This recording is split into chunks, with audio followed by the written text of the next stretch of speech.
기도하겠습니다. 하나님 아버지, 하나님께서 저희들을 사랑하여 주시고 또 그 크신 은혜로 인도하여 주시는 그 지난날의 모든 은혜의 사건들을 저희들이 떠올리며 감사를 드리며 이 아침도 하나님의 은혜 가운데에 저희들을 인도하여 주신 것을 오직 주님의 은혜로 알고 찬송과 영광과 감사를 주님께 올려드리기를 원합니다. 하나님, 오늘도 온전히 주의 은혜가 저희의 삶을 가득 채워 붙들어 주시기를 간절히 기도드립니다.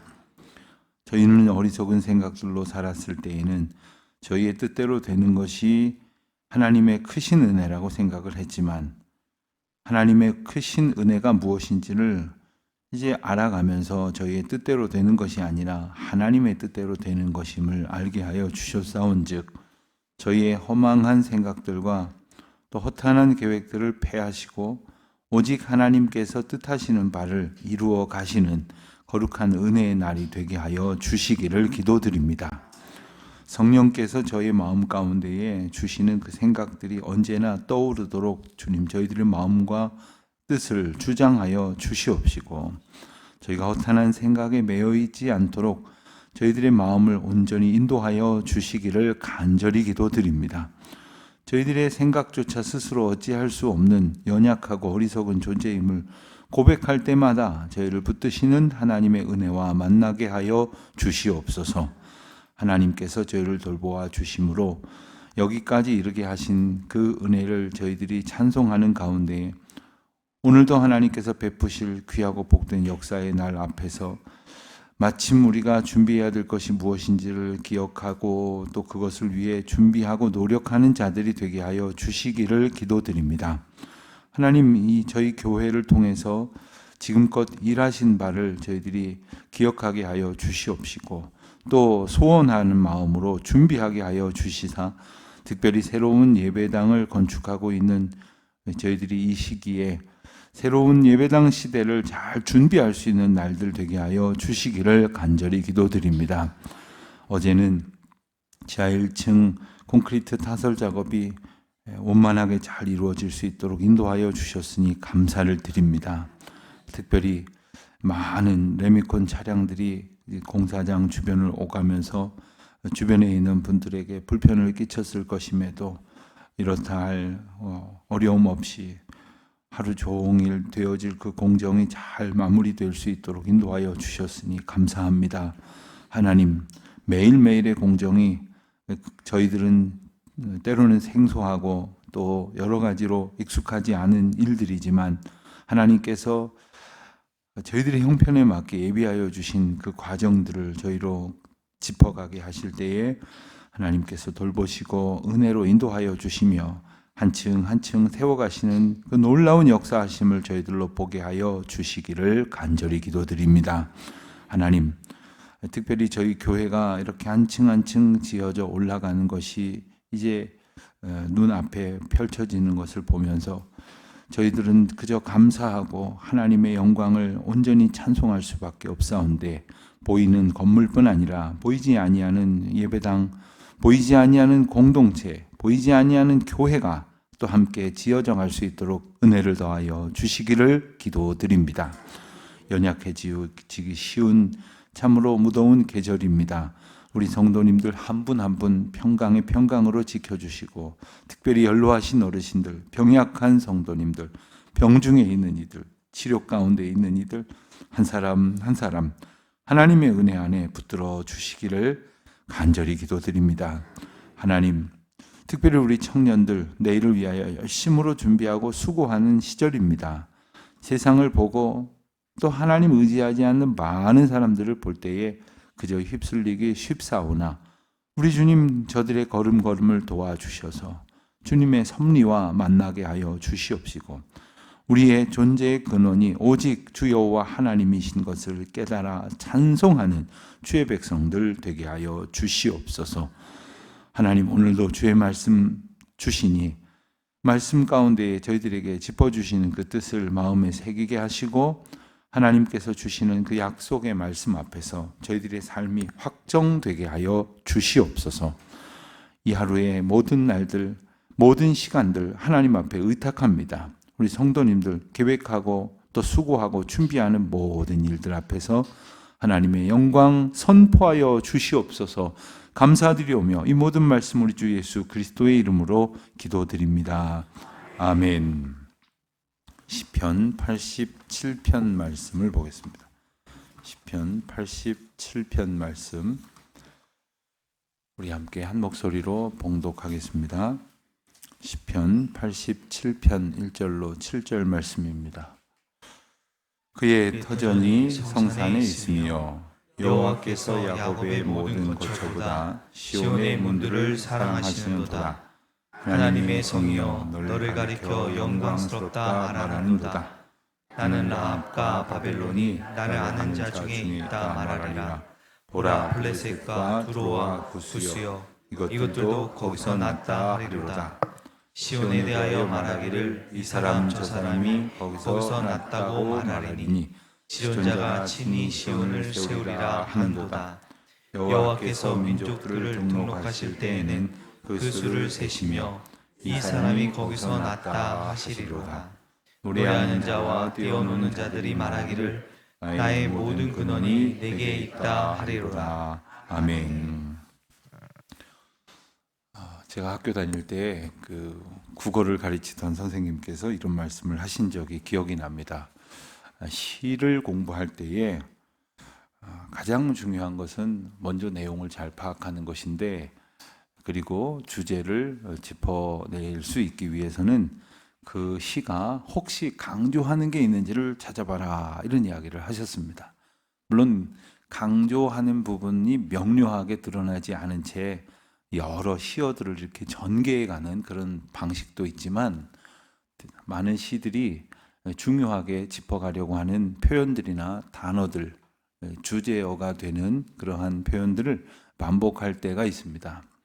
그런 차원에서 오늘 시를 보자면 짧은 7절밖에 되지 않는 시이지만 반복되는, 몇 차례 반복되는 표현이 있음을 우리가 알게 됩니다.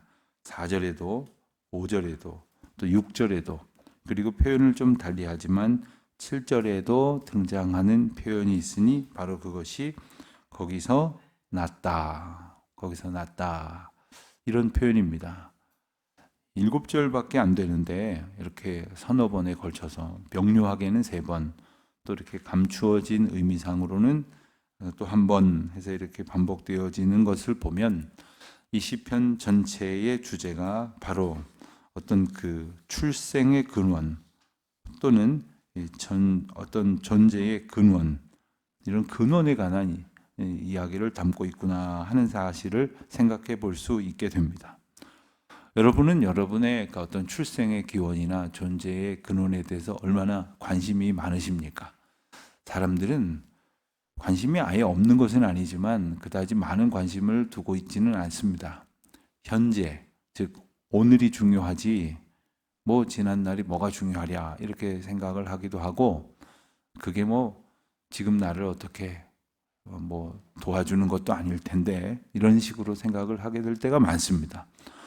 그런데 여러분, 때로 그런 이야기를 혹시 들어보셨습니까? 외국에 입양되어져서 수십 년 동안 살았던 어떤 이제는 외국인이 된 한국계 어떤 외국인이 자신의 어떤 근원을 알고 싶어 가지고 한국을 찾았다. 고향을 짚어서 물어물어 찾아가 봤다. 이제는 다 바뀌어진 동네 골목들을 찾아보고, 그리고 자기 가족들을 어떻게든 수소문해 보려고 했다. 뭐 이런 이야기를 아마 종종 우리가 매체를 통해서 들어보신 적이 있을 겁니다. 왜 그럴까요? 사람은 자신의 어떤 근원에 대한 그 궁금함을 넘어서는 갈망을 갖게 될 때가 있습니다. 왜냐하면 그것이 없이 오늘 내가 존재하지 않다고 하는 것을 비로소 생각하기 때문입니다. 오늘 시편의 저자는 자신의 근원에 대해서 생각을 합니다. 그리고 그 근원에 대해서 감사하고 있습니다. 그 존재에 대해서 감사할 수 있다고 하는 것은 존재가 있게 하신 근원의 주체, 즉 나의 창조자, 나의 인도자가 계심을, 그것을 깨닫기 때문입니다. 존재의 근원을 찾아놓고는 그냥 정말 우연히 태어났다, 내가 우연히 존재한다고 생각하는 그런 식으로 결론을 내는 사람은 없을 것입니다. 그렇기 때문에 오늘 우리가 읽은 시편 87편은 존재 자체가 하나님의 은혜라는 것을 감사하는 그런 찬송이 되는 것입니다. 그 존재 자체가 어떠하기를 바라는가는 더 이상 중요하지를 않습니다. 사실 우리의 관심은 좀 더 좋은 옷, 또 좋은 차 타고 좋은 집에 살고 좋은 환경 속에서 더 좋은 것을 먹고 그러면서 살아가려고 하는 데 있지 않습니까? 비난하는 것은 아닙니다만 많은 분들이 보면 이 음식을 앞에 놓고 사진을 찍어서 막 올려요. 어디다 이렇게 자꾸 올려요. 특히 이제 젊은이들 보면 그 음식을 이렇게 찍어갖고 이제 올리는데 매번 그러는 건 아니에요. 자랑할 만한 것이 아닐 때는 찍지도 않고 올리지도 않습니다. 그럼 뭘까요? 나 이런 거 먹는 사람이다. 나 이런 거 먹었다. 나 이런 비싸고 좋은 거 먹었다. 이런 말 하고 싶은 그런 생각이 우리 가운데 있는 거예요. 나의 존재 자체를 내가 어디에 있고 뭘 즐기고 뭘 먹을 수 있는 존재로서 과시하고 싶은 생각이 우리에게 있는 거예요. 왜 그러느냐? 그 심리학적으로 본다면 어느 심리학자가 하는 이야기를 자기의 그 무형의 존재에 만족하지 못하기 때문에 유형의 존재로 자신을 입증하려고 한다. 이런 표현을 쓰는 것을 본 적이 있습니다. 뭐 꼭 그렇게까지 재미로 찍은 것 같고 뭐라 그럴 건 아닐지라도 우리의 모든 삶의 문제가 하나님께서 나의 존재의 근원이시라는 것으로 인하여 기뻐하고 감사하고 기꺼이 오늘 때로는 기꺼이 낮은 곳으로 먼지가 나를 뒤집어 씌우게 하는 그런 곳으로 기꺼이 들어가는 그 누군가를 위해서 기꺼이 낮아지고 섬기는 삶을 살아가는 그런 만족을 누리게 되는 것은 바로 나의 존재의 근원이 우리 하나님으로부터 비롯됐다 하는 찬송이 있을 때 가능한 것이라고 할 것이겠습니다. 오늘 말씀의 결론 부분이라고 할 수 있는 7절 말씀을 보면 노래하는 자와 뛰어노는 자들이 말하기를 나의 모든 근원이 내게 있다 하리로다. 이 말을 뒤집어 보면 나의 모든 근원이 어디에 있는지를 깨달은 자는 노래하고 뛰어놀 수 있다. 이렇게도 바꾸어서 말할 수 있는 겁니다. 노래하고 뛰어논다. 무슨 뜻일까요? 아주 기쁜 사람이죠. 아주 신나는 겁니다. 즐거운 겁니다. 아침에 눈을 떴는데 몸은 때로는 피곤하죠. 때로는 지칠지 몰라도 참 감사하다. 막 노래하고 싶고 말이야. 뛰어놀고 싶고 막 그렇게 다니는 그러한 생각으로 하루하루를 시작한다면 얼마나 기쁘겠습니까? 어떤 사람들이 그럴 수 있는 거예요? 바로 존재의 근원을 아는 사람이 그럴 수 있다 하는 겁니다. 가끔 길거리에 이렇게 지나다니는 어린 아이들을 보면요, 펄쩍펄쩍거리면서 걸어가는 아이들이 있어요. 뭐가 그렇게 신나는지 친구들과 학교 가는 모양인데 뭐 흉내도 못 내겠어요. 펄짝펄짝거리면서 요리 뛰었다 저리 뛰었다 막 그러면서 신나게 조잘거리면서 이렇게 가는 때가 있어요. 근데 조금만 더 그 아이들이 몇 살만 더 먹어서 중학생 되고 고등학생이 되면 때로는 어깨가 축 처져가지고 그리고 걸어갑니다. 어른들이 볼 때는 얼마나 예쁘고 얼마나 즐거울 때입니까마는 순간 자신의 존재를 잃어버리는 거예요. 나는 우리 아빠 엄마의 사랑스러운 아이고 또 집에 가면 할머니 할아버지가 얼마나 나를 기뻐하고 또 친구들과 함께 뛰어놀 때 그리고 교회 가면 우리 선생님들이 목사님이 전도사님이 우리 교회 어른들이 얼마나 나를 예뻐하고 세상을 살다 보면 얼마나 나를 귀하게 여기는 많은 존재들이 있는 것을 알게 되는지 모릅니다. 그리고 그 이면에는 나를 창조하시고 나를 귀하게 지으시고 인도하신 하나님이 나의 창조주, 나의 존재의 근원이심을 깨달아 갈 때마다 그 삶은 벅차오르는 것 아닙니까? 그런데 그것을 모르니까 기뻐하기도 싫고 즐거워할 이유도 없다고 생각을 하는 거죠. 오늘 이 아침에 우리의 깨달음은 무엇이겠습니까? 오늘 말씀을 보면 4절, 5절에 나오기를 나는 라합과 바벨론이 나를 아는 자 중에 있다 말하리라. 보라, 블레셋과 두로와 구스와 이것들도 거기서 났다 하리로다. 또 5절에 보면 시온에 말하기를 대하여 말하기를 이 사람 저 사람이 거기서 났다고 말하리니 지존자가 친히 시온을 세우리라 하는도다. 무슨 말씀입니까? 거기서 났다. 그러니까 나의 창조의 근원, 존재의 근원이 오직 하나님의 주권과 인도하심 가운데 있다는 고백을 하게 되는 일이 모든 사람들에게서 나타날 것이다 라는 이야기예요. 심지어 라합, 여기서 라합은 애굽을 말합니다. 또 바벨론, 그리고 블레셋, 두로, 구스, 이들은 이스라엘 입장에서 볼 때는 평생의 대적이에요. 지금도 마찬가지 아닙니까? 지금 중동의 그 갈등의 문제를 보면, 근원적으로 보면 이때까지 올라가게 됩니다. 이스라엘 백성들이 하나님의 은혜 가운데서 애굽에서 나와서 가나안 땅으로 들어갈 때 그 땅을 차지하고 있었던 원주민들이죠. 그 원주민들과 이제 이스라엘 백성들 사이에 지난한 그 갈등과 다툼이 사실 지금까지 이어지고 있는 거죠. 그들이 오늘 본문에 보면 그들마저도 고백을 하기를 나의 존재의 이유가, 나의 존재의 근원이 창조주 하나님이시다라고 말하게 하나님께서 지으셨다는 말입니다. 그러니까 우리는 생각을 하기를 우리는 하나님의 자녀고 저 사람은 저 형편없는 사람, 저 사람은 저 아주 그 하나님의 공의와 은혜하고는 상관도 없이 아주 그냥 벌받아 마땅하게 사는 사람, 이렇게 어떤 대상과 구분하고 있는지 몰라요.